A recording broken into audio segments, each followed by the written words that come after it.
दोस्तों एक बार फिर आपकी खिदमत में शकील राही का प्यार भरा आदाब। दोस्तों आज मैं एस कल्याणी स्टूडियो दरियागंज में हूं और मुझे बड़ी तमन्ना थी मिलने की शकील अशफाक साहब से जो मेरे सामने बैठे हुए हैं। पहले मैं इनके बारे में बताना चाहूँगा कि इनकी गज़लें और कव्वालियाँ हिंदुस्तान के कोने कोने में बज रही हैं। और एक मैं गज़ल का नाम लेना चाहूँगा, करके तन्हा मुझे इस मोड़ पे लाने वाले, बड़ी फेमस गज़ल और बड़ी मेहनत शकील अशफाक की और उतना ही प्यार पब्लिक ने दिया। तो मैं उनका स्वागत करना चाहूँगा अपने चैनल पर, शकील अशफाक साबरी। तो मोस्ट वेलकम शकील अशफाक साहब जी। सबके लिए मेरा अस्सलाम वालेकुम, नमस्कार, आदाब। देखिए दोस्तों, जैसे हमारे भाई ने कहा, मैं तो एक नाचीज़ हूँ और जो भी थोड़ा बहुत जानता हूँ, इन्होंने ठीक कहा कि मेरी गज़ल एक बहुत मशहूर है, करके तन्हा मुझे इस मोड़ पे लाने वाले, एक नज़र देख ले दिल तोड़ के जाने वाले। इसके अलावा, जो करके तन्हा के अलावा जो आपकी फेमस हुई हैं, कौन कौन सी गज़लें या कव्वालियाँ?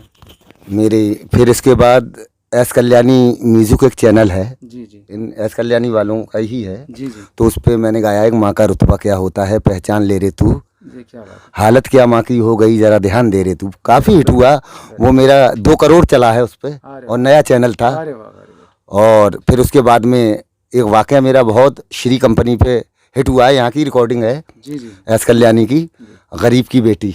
वाह। तो आप अपनी जो सबसे फेमस गज़ल या कव्वाली है उसे थोड़ा सा गाकर सुनाएंगे?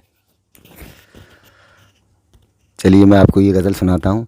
एक नज़र देख ले दिल तोड़ के जाने वाले, करके तन्हा मुझे इस मोड़ पे लाने वाले। बहुत खुद वाकई इस लायक थी गज़ल, जिसने कि हंगामा मचा दिया सोशल मीडिया पर और यूट्यूब पर। बहुत सारे व्यूज़ इस पर आए हैं। तो दोस्तों अगला सवाल मेरा बहुत पर्सनली है शकील अशफाक जी से।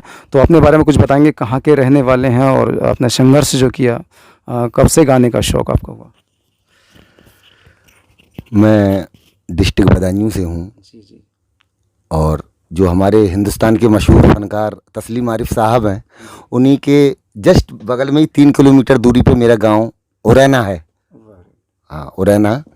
तो मैं पहले से ही, शुरू से ही दिल्ली में रहता था और मैं जो है फ्रूट का काम करता था। अच्छा। और दरियागंज में ही करता था।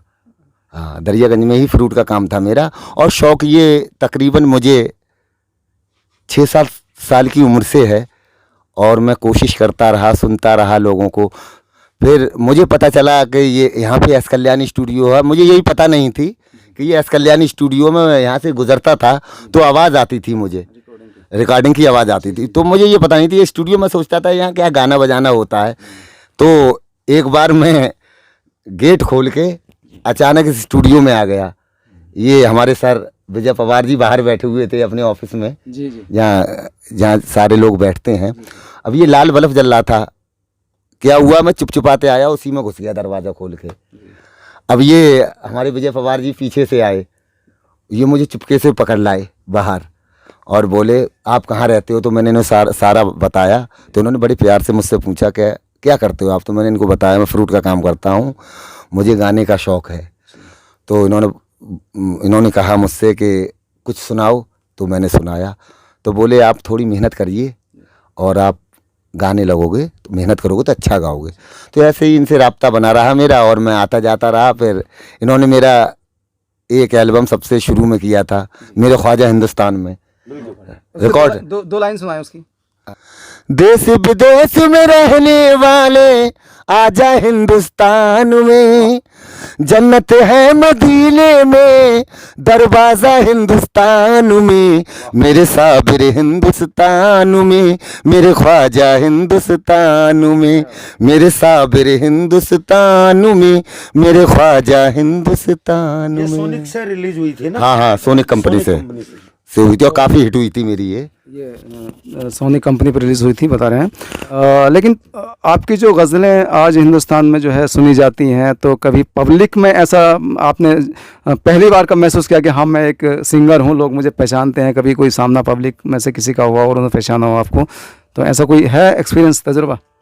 जी, ऐसा है कि मैं प्रोग्राम में जाता हूँ और लोग फरमाइश भी करते हैं कि आप अपनी वो कव्वाली गाओ और ये गज़ल करके तन्हा, और मेरा जो माँ का रुतबा हिट हुआ था एस कल्याणी म्यूज़िक पे, उसकी भी लोग फरमाइश करते नहीं, हैं। सबसे पहले कोई मतलब पब्लिक में से आपके लिए कोई ऑटोग्राफ मांगने आया हो या आपसे ये खुशी हुई हो कि हाँ ये शकील हाँ, ऐसे तो बहुत सारे लोग आते हैं जी, जी। और बहुत सारे आए थे, लेकिन मैं उनका नाम नहीं जानता। ना, पब्लिक ना। में अनजान जगह पे मैं जाता हूँ तो वहाँ उन लोगों को मैं नाम नहीं जानता, लेकिन बहुत खुश होते हैं और मुझसे मिलते हैं और अपनी तमन्ना रखते हैं कि आप ये गज़ल सुनाइए, आप ये नसीहत सुनाइए, तो मैं उनको सुना देता हूँ। चलिए शकील साहब, आखिरी सवाल आपका, अब कोई आने वाला जिस पर आप ज़्यादा मेहनत कर रहे हैं, कुछ आने वाला आपको, कोई गज़ल या कोई गज़ल अगर हो, जो भी हो।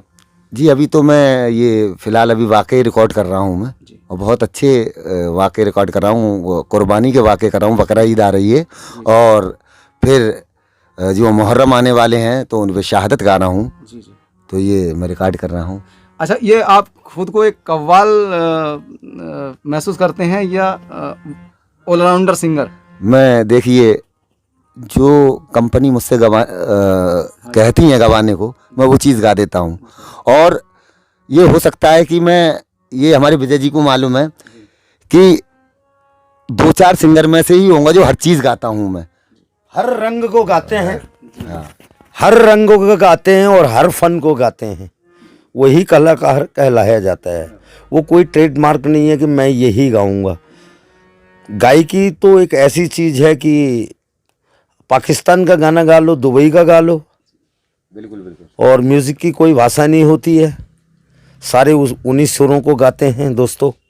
चाहे आप इंग्लैंड चले जाए, चाहे अमेरिका चले जाए, तो शकील साहब भी गाते हैं और बढ़िया गाते हैं। और इनकी गज़लें श्री कैसेट्स में हैं, आलिया में हैं, शबनम पे हैं, बहुत जगह और काफ़ी कंपनियां हैं, और आप आनंद लीजिए। चलिए शकील साहब, में कुछ कहना चाहेंगे जो आपको देख रहे हैं? देखिए दोस्तों, जो हमारे शकील राही साहब हैं, हमारे एक अच्छे दोस्त हैं, और इनका अगर आपको वीडियो पसंद आए तो ज़्यादा से ज़्यादा शेयर करें और चैनल को सब्सक्राइब करें, और वीडियो में अपनी राय बताएं कमेंट बॉक्स में। बस मैं यही कहना चाहूँगा। अस्सलाम वालेकुम, आदाब, नमस्कार।